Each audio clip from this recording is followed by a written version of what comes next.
Hi everyone, welcome back to this channel. In this tutorial, I will show you how to get the new building material, Manor Rose Iron Fence in Heartopia. First, just open the card icon on your screen, this one. Just tap on it, and then next just go to the Fashion Live, this one. And then tap on building material in here. And then next just find the Manor Rose Iron Fence, this one. Just simply tap on buy to purchase it. In my case, there's no buy button because I have already purchased it. It costs around the 100 diamond, and this fence is super aesthetic and perfect if you are going to for an elegant or classic build.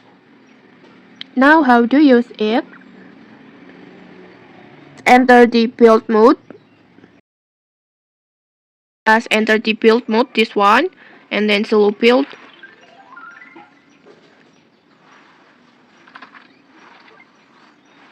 And then next just tap on the material building, this one, and then just go to fence, and then in here you will see the Manor Rose Iron Fence already added to your list, like this.